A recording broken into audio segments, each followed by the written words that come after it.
कौशल्या दीदी, जिसे अपनी बहुओं के काम में कमी निकाले बिना चैन ही नहीं पड़ता। कभी ये ऐसे क्यों किया, कभी वो वैसे क्यों किया, जिस वजह से उसकी बहुएं बड़ी परेशान है। चलिए देखते हैं कौशल्या निवास के अंदर का हाल। देखो तो जरा, पूरे घर में कितनी धूल मिट्टी है। दोनों की दोनों इतनी आलसी है कि एक भी काम ठीक से नहीं करती। अरे ये तुम क्या कह रही हो कौशल्या? अभी अभी तो दोनों बहुओं ने घर की सफाई की है। अजी आपको कुछ नहीं पता, रुको आप। आरती बहू, पूजा बहू, दोनों जरा यहाँ पर तो आना। कौशल्या की आवाज सुनकर दोनों बहुएं समझ जाती हैं कि अब सासू माँ ने उन्हें किसी न किसी चीज में कमी निकालने के लिए ही बुलाया है। दोनों अपना उतरा हुआ चेहरा लेकर बाहर हॉल में आती हैं। जी मम्मी जी, आपने बुलाया?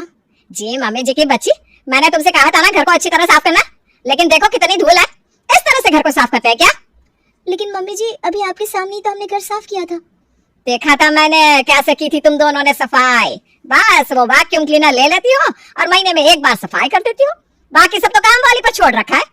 आज घर के सारे जाले उतारो और घर के एक एक कोने को कपड़े से साफ करो। क्या?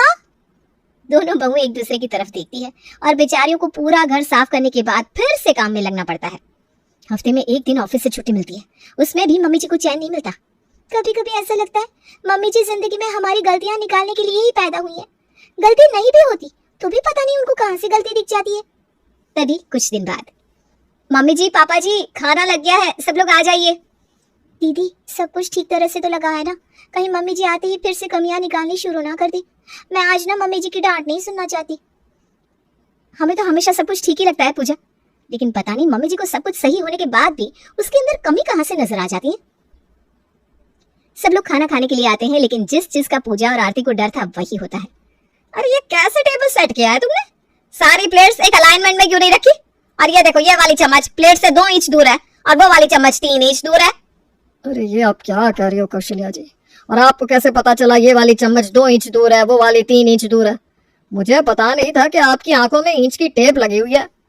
कुछ ज्यादा ही नहीं बोल रहे आप, हैं? इतने सालों से मैंने घर संभाला है, एक एक चीज के बारे में सब कुछ अच्छी तरह से पता है मुझे। दोबारा से ये सारी प्लेट्स ठीक से लगाओ और इस टेबल क्लॉथ को भी ठीक करो। इस साइड से 4 इंच नीचे है और उस साइड से 3 इंच, बराबर करो इसे। जी। दोनों बहुएं एक दूसरे की तरफ देखती हैं और खाना बनाने के बाद बेचारी थकी हारी दोनों बहुओं को अब सास की ऐसी ऐसी बात भी माननी पड़ती है। तभी अगले दिन, अच्छी तरह समझ गया ना जो मैंने बताया? टीचर घर पर आएगी तो उन्हें ज्यादा परेशान नहीं करना, चुपचाप पढ़ाई कर लेना। और नूर, तुम भी अच्छी तरह पढ़ाई कर लेना और तुम दोनों टीचर को परेशान बिल्कुल भी मत करना। जैसे ही दोनों साथ में बैठते हो शरारत करनी शुरू कर देते हो। ठीक है मम्मा, आप टेंशन ना लो, हम दोनों टीचर को बिल्कुल भी परेशान नहीं करेंगे। अरे कौन से टीचर की बात हो रही है? कौन से टीचर आ रही है घर पर? मम्मी जी, वो कुछ टाइम से मोनू और नूर के ग्रेड्स बहुत डाउन हो गए, तो हमने एक मैम से बात की है, वो अब से मोनू और नूर को होम ट्यूशन पढ़ाएंगी। तुम दोनों अच्छे से ध्यान लगाकर पढ़ना, ठीक है? जब इन दोनों को पढ़ाने के लिए अलग से टीचर आएगी तो तुम दोनों का इतनी पढ़ी लिखी होने का क्या फायदा हुआ? जब तुम खुद पढ़ी लिखी हो तो क्या अपने बच्चों को नहीं पढ़ा सकती? मम्मी जी, आप तो जानती हैं हम दोनों की जॉब की वजह से हमें बच्चों को पढ़ाने का टाइम ही नहीं मिल पाता, इसीलिए तो बच्चों का होम ट्यूशन लगवाया है। अगर हमारे पास टाइम होता तो हम खुद ही इन दोनों को पढ़ा देते। ये सब बहाने हैं, बहाने। बस हर जिम्मेदारी से अपना पल्ला झाड़ना चाहती हो तुम दोनों। ऐसे भी क्या नौकरी होगी तुम्हारी जो तुम्हारे पास अपने बच्चों को पढ़ाने के लिए भी टाइम नहीं है? अरे मम्मी जी, लेकिन ऑफिस से आने में ही हमें इतनी देर हो जाती है, तो फिर बच्चों को कब पढ़ाएंगी? उनकी पढ़ाई का भी नुकसान होगा ना। बस बस रहने दो तुम दोनों, सब कुछ अच्छी तरह जानती हूँ। एक हमारे जमाने की माएँ थी जो अपना पूरा जीवन अपने बच्चों पर लुटा देती थी, और एक आजकल की माओं को देखो, घर और बच्चों से छुटकारा मिल जाए तो नौकरी करनी शुरू कर देती है ताकि हर समय घर से बाहर रहे। अब फिर से सुबह सुबह दोनों बहुओं का मूड खराब हो जाता है। तभी कुछ दिन बाद, अरे पूजा, रोटियां बन गई क्या? बस बनने वाली है दीदी, पता नहीं आज खाना बनाने में इतनी देर कैसे लगी। अगर हम दोनों 5 मिनट भी और लेट हुए ना तो पक्का आज हाफ डे लगेगा, और अभी तक तो हमने बच्चों का लंच भी पैक नहीं किया। मैं अविनाश जी को बोलती हूँ। मैं भी रंजीत जी को बोलती हूँ, आज दोनों भाई ही बच्चों का लंच पैक करेंगे। दोनों अपने अपने पतियों को आवाज लगाकर किचन में बुलाती हैं। उनकी आवाज सुनकर कौशल्या भी किचन में भाग कर आती है। अरे तुम दोनों सुबह सुबह किचन में क्या कर रहे हो? तुम दोनों को ऑफिस नहीं जाना क्या? और ये हाथ में बच्चों के टिफिन बॉक्स लेकर क्यों खड़े हो? माँ, वो इन दोनों को आज ऑफिस जाने में देरी हो रही है ना, अभी हमें ऑफिस जाने में टाइम है, तो बस बच्चों का लंच पैक कर रहा है। बस यही देखना रह गया था। अभी तो ये दोनों ऑफिस का बहाना बनाकर तुमसे लंच पैक करवा रही हैं। आगे आगे देखना तुमसे खाना भी यही बनवाएंगे और उसके बाद तुमसे बर्तन भी धुलवाएंगी। आप ये कैसी बात कर रही हो मम्मी जी? हर रोज हम ही तो खाना बनाकर बच्चों का लंच पैक करते हैं ना, बस आज थोड़ी देर हो गई है तो हेल्प ले ली। और वैसे भी जिनकी वाइफ जॉब करती हैं तो हस्बैंड थोड़ी बहुत हेल्प तो कर ही देते हैं। अरे जब नौकरी के साथ घर संभल नहीं रहा तो जरूरी है क्या नौकरी करनी? हमारे जमाने में तो पतियों के सामने हमारी जुबान तक नहीं निकलती थी, और इन दोनों महारानियों को देखो अपने पतियों से रसोई में काम करवा रही हैं। अरे बस भी करो ना मम्मी, अगर थोड़ा सा काम कर भी लेंगे तो कौन सी आफत आ जाएगी। आपको भी ना बस कुछ बोलने का मौका चाहिए। अब सुबह सुबह फिर से सबका मूड खराब हो जाता है। कुछ दिन बाद दोनों बहू मार्केट से शॉपिंग करके आती हैं। कम से कम आज तो मम्मी जी हमसे गुस्सा नहीं होंगी, मम्मी जी के लिए इतनी सुंदर साड़ी जो खरीदी है हम दोनों ने। हाँ यार, कम से कम एक दिन तो मम्मी जी की डांट से छुटकारा मिलेगा। दोनों शॉपिंग बैग्स लेकर घर के अंदर आती हैं और कौशल्या के हाथ में नई साड़ी रख देती हैं।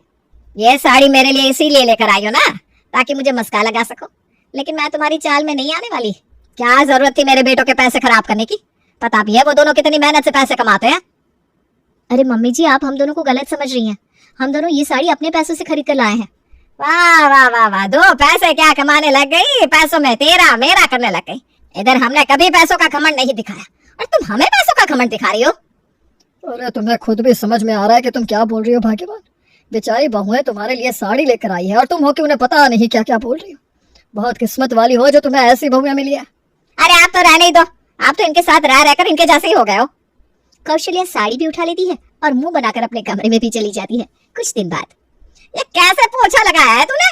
ऐसी साफ सफाई करने के लिए इतने पैसे देते हैं क्या तुझे? अरे ऐसे बोली तो कैसी सफाई की है मैंने, पूरे घर को एकदम चकाचक किया है। क्या कमी है? कमी ही कमी है, पूरा फर्श तो गंदा पड़ा है और कह रही है पोछा लगाया है मैंने। यह डंडे वाले पोछे को 2 बार इधर घुमा देती है और 2 बार उधर घुमा देती है और कहती है पोछा लग गया। सॉरी से, और बैठकर हाथ से पोछा लगा। क्या? अरे लेकिन जब घर में ये वाला पोछा है तो हाथ से पोछा क्यों लगाने का? और आज तो मैं सब काम कर चुकी, अभी जाने दो मेरे को, बाकी सबके घर पर भी जाकर काम करने का है। चुपचाप पोछा लगा। तुम लोगों का तो हर रोज ही काम से बचने का कोई ना कोई बहाना रहता है। जब तक आज पूरे घर में बैठकर अच्छी तरह पोछा नहीं लगाएगी ना, तब तक मैं तुझे जाने नहीं दूंगी। अरे लेकिन पोछा लगा। क्या औरत है यार, पहले अपनी बहुओं का जीना हराम करती थी, अब इसने मेरा जीना भी हराम कर दिया है। इसका तो कुछ ना कुछ करना पड़ेगा गंगू, कुछ तो सोच। अब बहुओं के साथ साथ काम वाली भी कौशल्या देवी से तौबा कर लेती है और सबके दिमाग में बस यही चलता रहता है कि आखिर कौशल्या देवी की अकल ठिकाने लगाएं कैसे, और वो भी किसी ऐसे तरीके से जिससे सांप भी मर जाए और लाठी भी ना टूटे। तभी कुछ दिन बाद, अरे आओ आओ सरिता भाभी, बड़े दिनों बाद आना हुआ। मैं कितने दिनों से आपको याद कर रही थी, लेकिन अब आई हैं आप। अब क्या बताओ कौशल्या, तक यहाँ आने जाने का समय नहीं मिल पाता। आज समय मिला तो सोचा तुमसे मिलने आ जाओ। अच्छा किया भाभी, बहुत अच्छा किया। आरती बहू, पूजा बहू, तुम्हारी मामी जी आई हैं, उनके लिए जरा अच्छे से चाय पकौड़े बना लाओ। जी मम्मी जी। कौशल्या जैसे ही अपनी बहुओं को चाय पकौड़े बनाने का ऑर्डर देती है, थोड़ी ही देर में उसकी बहुएं चाय पकौड़े हाजिर भी कर देती हैं। अरे वाह, तुम दोनों ने तो बहुत जल्दी चाय पकौड़े बना दिए। थैंक यू मामी जी। थैंक यू मामी जी। थैंक यू की बच्ची, किस बात की जल्दी थी तुम दोनों को जो इतनी जल्दी जल्दी पकौड़े बनाकर ले आई? मुझे पता है ये पकौड़े ना आधे कच्चे पके होंगे, इसीलिए इतनी जल्दी बन गए। अरे कौशल्या जी, हमारी बहुएं थोड़ा समय लगाकर काम करे तो आपको दिक्कत होती है और जल्दी करे तो भी परेशानी होती है। अरे भाई, ये तो अच्छी बात है ना कि हमारी बहुओं ने जल्दी से आपके लिए चाय पकौड़े बना दिए। आप आराम से चाय पकौड़े खाइए। अब ये बात बोलकर राधे श्याम जी ने कौशल्या देवी को चुप कर दिया, लेकिन कौशल्या देवी चुप होने वाली थोड़ी ना थी, इसीलिए जैसे ही उसने पकौड़ा खाया, अरे छी छी छी, ये कोई पकौड़ा है? बेसन एकदम कच्चा और सब्जियां भी कच्ची पक्की। मैंने कहा था ना, इतनी जल्दी पकौड़े तलकर लाई है तो पक्का सब कच्चा होगा। लेकिन मुझे तो पकौड़े बिल्कुल ठीक लग रहे हैं। हाँ, पकौड़े तो मुझे भी बिल्कुल ठीक लग रहे हैं और टेस्टी भी बना है। अरे आप दोनों तो रहने ही दो, कुछ नहीं करना आता इन दोनों को, और आप लोग भी उनकी झूठी तारीफ कर करके इन्हें सर पर चढ़ा देते हो। बस बहुत हो गया।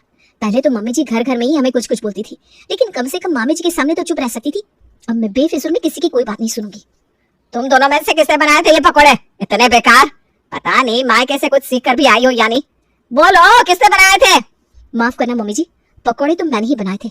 मैंने अपनी तरफ से तो अच्छे पकौड़े बनाने की पूरी कोशिश की थी, लेकिन पता नहीं आपको पसंद क्यों नहीं आए। पर अगली बार से मुझसे कोई गलती ना हो, इसके लिए मेरे पास एक सोल्यूशन है। कैसा सोल्यूशन? मम्मी जी, जैसे एक टीचर अपने स्टूडेंट को अच्छी तरह लेसन सिखाती है कि उसके स्टूडेंट से कोई गलती ना हो, वैसे ही आज आप मुझे पकौड़े बनाना सिखा दीजिए, ताकि अगर मुझे कभी किसी के लिए पकौड़े बनाने पड़ जाए तो ऐसी गलती ना हो। हा? अरे लेकिन प्लीज मम्मी जी, सिखाइए ना। अरे वाह, दीदी ने तो आज नैले पर दहला मार दिया। हाँ मम्मी जी, सिखाइए ना, इसी बहाने हमें आपके हाथ के बने पकौड़े भी खाने को मिल जाएंगे और हम पकौड़े बनाना भी सीख लेंगे। अब दोनों बहू जबरदस्ती कौशल्या को लेकर किचन में चली जाती हैं और उनसे पूरे 1 किलो आलू के पकौड़े बनवाती है, जिन्हें बनाते बनाते कौशल्या की हालत खराब हो जाती है। अच्छा, अब तो बन गए ना, अब बाहर ले आओ इनको। नहीं मम्मी जी, जब पकोड़े आपने इतनी मेहनत से बनाए हैं तो इन्हें आप ही सर्व करो। अगर हम दोनों से सर्व करने में कोई गलती हो गई तो आपका अच्छा खासा मूड खराब हो जाएगा ना, और हम ऐसा बिल्कुल नहीं चाहते। कौशल्या देवी खुद ही पकोड़े सर्व करने के लिए बाहर लेकर आती है और थोड़ी देर तक कुछ नहीं बोल पाती। लेकिन अगले दिन, मैं इतनी देर से देख रही हूँ, ये क्या कर रही है तू? अभी तक तेरे कपड़ों पर प्रेस नहीं हुई? वो मैं एक हफ्ते के सारे कपड़े एक साथ ही प्रेस करके रखती हूँ ना मम्मी जी, वरना सुबह ऑफिस के टाइम पर परेशानी होती है, इसलिए थोड़ा टाइम लग रहा है। इसमें मेरे और रंजीत जी दोनों के कपड़े हैं। आजकल की लड़कियों को तो ठीक से प्रेस करना भी नहीं आता। अरे प्रेस करने में इतना टाइम लगता है क्या? मैं तो सब घर वालों के कपड़ों पर 15 मिनट में प्रेस कर देती थी और कपड़े पर एक भी सिलवट नहीं बचती थी। क्या सच में मम्मी जी? और नहीं तो क्या, तुम लोगों की तरह घंटे घंटे भर कपड़े लेकर थोड़ी ना बैठे रहते थे। इतनी बिजली खराब नहीं की हमने। तब तो मम्मी जी आप मुझे भी ऐसे प्रेस करना सिखा दो, क्योंकि मैं भी नहीं चाहती कि प्रेस करने में मेरा इतना टाइम वेस्ट हो। एक बार मुझे बता दो कि आप इतनी जल्दी इतने सारे कपड़ों पर कैसे प्रेस करती थी, तो मैं भी ना वैसे ही करूंगी। प्लीज एक बार बताइए ना। क्या मैं बताऊं? हाँ मम्मी जी, वैसे भी आपसे बेहतर मुझे ये कौन सिखा सकता है। आइए आइए जल्दी आइए। हे भगवान, ये मैंने खुद को कहाँ फंसा लिया। कल उसे पकौड़े के लिए टोक दिया तो उसने मुझे पकौड़े सिखाने के लिए बुला लिया, और अभी इसने इतने सारे कपड़े प्रेस करने के लिए बिठा दिया। सिखाइए ना मम्मी जी, क्या हुआ? अब पूजा से पंगा लेने के चक्कर में कौशल्या को उसके और अपने बेटे के और अपने पोती की स्कूल यूनिफॉर्म पर भी प्रेस करनी पड़ती है। लेकिन इतने कपड़े प्रेस करते करते उससे खुद पूरे 2 घंटे लग जाते हैं। आपने तो कहा था कि आप घर वालों के सारे कपड़ों पर 15 मिनट में प्रेस कर देती थी, लेकिन हम 3 जनों के कपड़ों में ही आपको 2 घंटे लग गए। ये क्या बात हुई मम्मी जी? अरे ये आजकल की प्रेस ही बेकार आती है, वरना इतना टाइम नहीं लगता। चलती हूँ मैं। एक शर्ट रह गई है मम्मी जी। कौशल्या तो अब कपड़ों की तरफ देखती भी नहीं और सीधी अपने कमरे की तरफ भाग जाती है। पूजा उसे देखकर खूब हंसती है। तभी कुछ दिन बाद, ये कैसे बर्तन धोए हैं तूने? बिल्कुल भी सफाई नहीं है तेरे हाथ में। जब हम लोग बर्तन धोते थे तो सिर्फ राख से ही बर्तनों को चमका देते थे, और एक तुम लोगों को देखो, बर्तन धोने के लिए इतना कुछ है फिर भी बर्तन साफ नहीं होते। अरे देवा, इसकी किटकिट ना फिर से शुरू हो गई। आज तो कुछ करना ही पड़ेगा। सारे बर्तनों को दोबारा से अच्छी तरह साफ कर।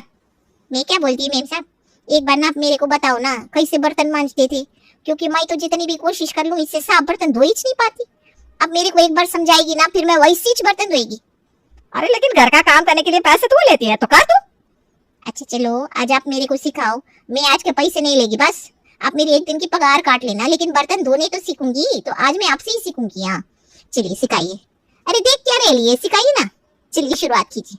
ये घर का सबसे गंदा बर्तन है, कभी साफ ही नहीं होता, लेकिन मेरे को पूरा यकीन है आप साफ करेगी और चमका देगी इसको। हे भगवान, ये कई दिन से क्या हो रहा है मेरे साथ? जिसे भी कुछ बोलने जाती हूँ वो मेरे ऊपर ही नहला पड़ जाता है। अब कौशल्या देवी को गंगू चुन चुन कर ऐसे बर्तन निकाल कर देती है जो घंटों भर रगड़ने के बाद भी साफ ना हो, और ऐसा ही होता है। कौशल्या देवी बर्तन धोने में अपनी पूरी जान लगा देती है, लेकिन उन बर्तनों के काले निशान मजाल है जो साफ हो जाए। बस बस रहने ही दो आप तो। अपने तो वही बात करती, नाम बड़े दर्शन छोटे। बर्तन तो आपसे साफ हुए नहीं, लेकिन अब मुझे कपड़े धोने ही सिखा दो। चलो, आपको मेरे हाथ को धुले हुए कपड़े भी तो पसंद नहीं है ना। अब क्या सब कुछ मैं ही तुझे सिखाऊंगी? अरे खुद कर ले बाकी सब कुछ। कौशल्या देवी जल्दी से वहां से 9 2 11 हो जाती है कि कोई और काम सिखाने के लिए ना कह दे। तभी उसकी बहुएं भी घर आती हैं और कौशल्या देवी को किचन से निकलते हुए देखकर किचन की तरफ जाती है। ये मम्मी जी इस टाइम किचन में क्या कर रही थी? बेचारी गंगू के बर्तनों में कमी निकाल रही होंगी। चलिए देखते हैं। दोनों जल्दी से किचन की तरफ जाती हैं। अच्छा सबक सिखाया आज मैडम जी को, बहुत कमी निकालती थी काम में। आज घर के सारे बर्तन घिसवा डाले। आज के बाद गंगू से पंगा लेने से पहले 100 बार सोचेगी। गंगू, गंगू, अरे आप लोग इधर, कुछ सुना तो नहीं ना? सब सुन लिया। क्या? वही जो तू बोली, वैसे सुनकर बड़ा मजा आया। ये प्लान तो मैंने बनाया था। प्लान तो मेरा भी कामयाब हो गया था, लेकिन ये नहीं पता था कि तू भी यही प्लान अपनाएगी। क्या? मुझे तो लगा था मैंने ही ये प्लान अपनाया है, लेकिन ये नहीं पता था कि तुम दोनों ने भी यही किया है। इसका मतलब हम तीनों ने एक ही तरीके से माँ जी के इस कमी निकालो की जाल से अपना पीछा छुड़वा लिया। तीनों एक दूसरे को ताली देती हैं और कैसे उन तीनों की टेलीपैथी मैच हो गई ये सोच सोच कर ठहाके लगाकर हंसती है। और उन तीनों के इस प्लान के बाद कौशल्या देवी फिर कभी उनसे पंगा लेने की हिम्मत नहीं करती और उनके काम करते टाइम उनसे दूर ही रहती है।